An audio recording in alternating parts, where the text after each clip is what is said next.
భక్తులందరికీ ఆహ్వానము.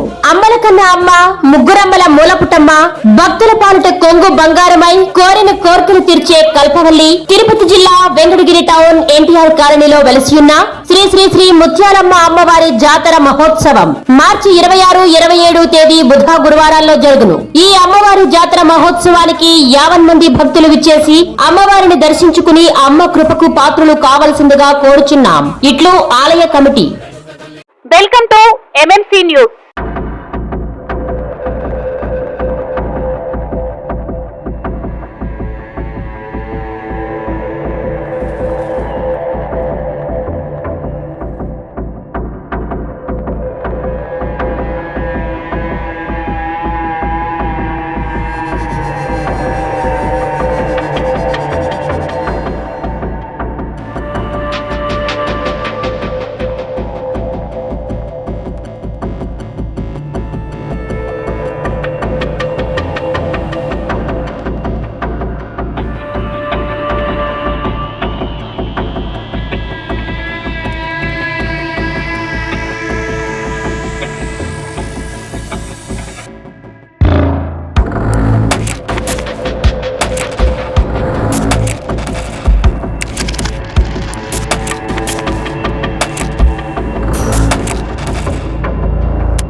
వెంకటగిరి మున్సిపాలిటీకి సంబంధించి కౌన్సిలర్స్ కొందరు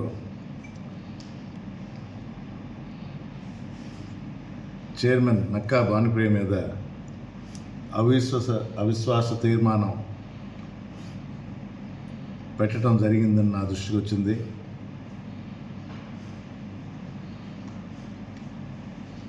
వారితో మాట్లాడటం,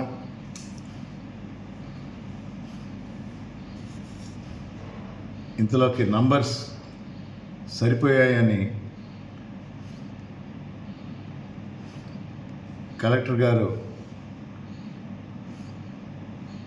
వెంకటగిరి కమిషనర్కి నిర్ధారించుకొని తర్వాత ఒక డేట్ పెట్టమని జరగటం, ఏప్రిల్ 9వ తేదీ ఈ అవిశ్వాస తీర్మానానికి డేట్ పెట్టడం జరిగింది. ఎవరు సంతకం పెట్టారు, ఎందుకు పెట్టారు అని అంటే, వెంకటగిరి మున్సిపాలిటీలో ఉన్న 25 కౌన్సిలర్స్ వైఎస్ఆర్ కాంగ్రెస్ పార్టీ సభ్యులే. ఏ ఒక్కరు కూడా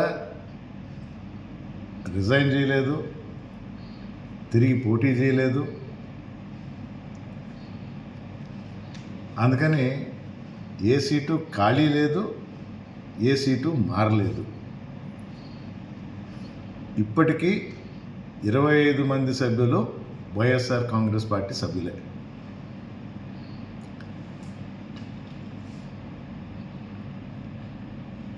వ్యక్తిగత కారణాలు అయి ఉండొచ్చు, లేదా కొన్ని నా దృష్టికి వచ్చినాయి. నేను ఈరోజు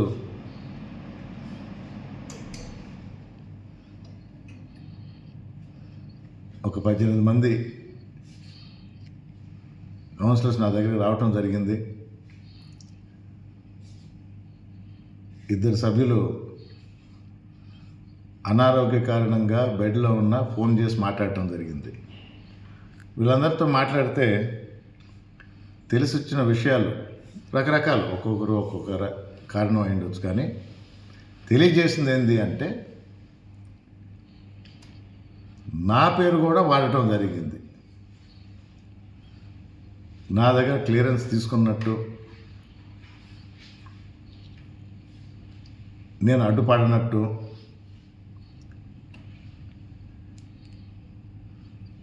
లేదా వేరే కారణాలు, ఒక్కొక్కరు ఒక్కొక్క కారణం చెప్పారు. ఇవన్నీ పరిగణలోకి తీసుకొని కొందరు తెలియక, కొందరు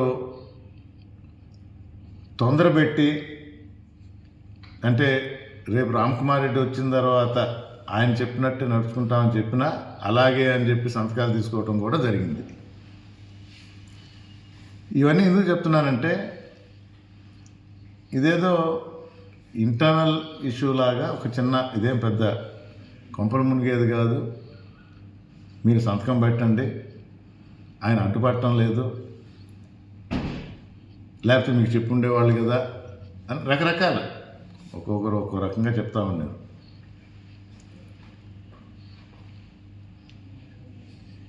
ఏదేమైనా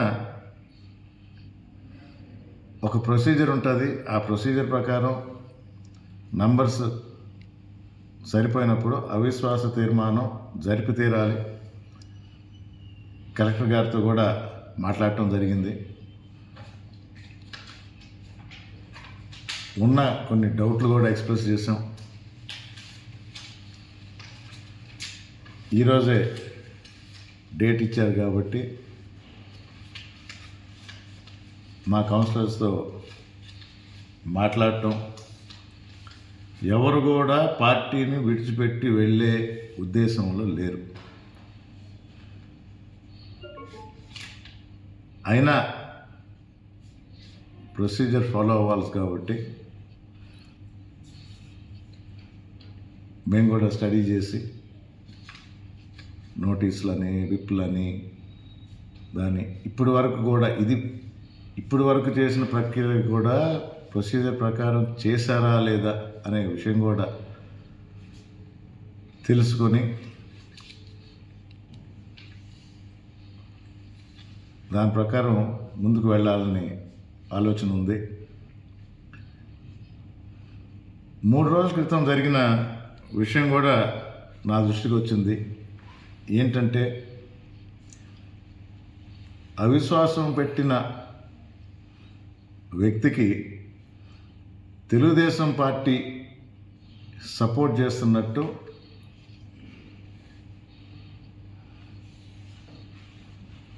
రుజువైంది.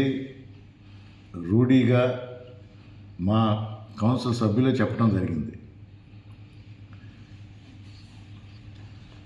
ఎలక్షన్ అయిన తర్వాత ఒకవేళ గెలిస్తే తెలుగుదేశం పార్టీలోకి వెళ్తారని చెప్పడం కూడా జరిగిందని మా సభ్యులు చెప్పారు. సో ఇక్కడ ఒక క్లారిటీ అయితే వచ్చింది. వెంకటగిరి మున్సిపాలిటీలో ఉన్న 25 కౌన్సిలర్స్, ఒక్క సభ్యుడు కూడా లేని తెలుగుదేశం పార్టీ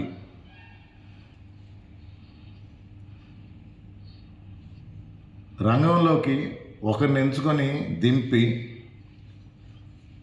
అధికార దుర్వినియోగానికి తెరలేపింది. ఇప్పుడు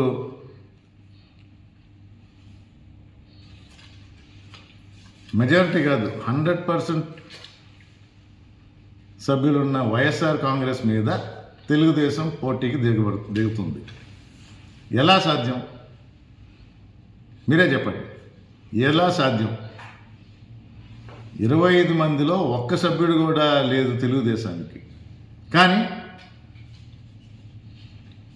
పోటీకి నిలబడడానికి ప్రభుత్వం అధికార దుర్వినియోగం ఇదే నిదర్శనం. ప్రజలు మా వైపు ఉన్నారు, కౌన్సిలర్స్ మా వైపు ఉన్నారు. తప్పకుండా వైఎస్ఆర్ కాంగ్రెస్ పార్టీదే విజయం. జగన్మోహన్ రెడ్డి నాయకత్వాన్నే మేము కోరుకుంటున్నాం. ఆయన వెంటే నడుస్తాం. ఇదే కొనసాగుతుంది. తప్పకుండా ఈ దుర్మార్గపు పాలన ఇలాగే కొనసాగుతుంది. అడ్డదిడ్డంగా మేము పాలిస్తాము, భయపెడతాము, ప్రలోభ పెడతాము, కేసులు పెడతాము అని ఎన్ని ప్రయత్నాలు చేసినా ఈ తెలుగుదేశం ప్రభుత్వం వెంకటగిరి మున్సిపాలిటీలో మరొకసారి ఓటమి చవి చూడక తప్పదు. నిజాయితీగా ప్రజల వైపు ఉన్న వైఎస్ఆర్ కాంగ్రెస్ పార్టీకి పట్టం కట్టారు ప్రజలు. ఈ ఏడాది కాలం కూడా అలాగే కొనసాగుతుందని మీ అందరికీ తెలియజేస్తున్నాను.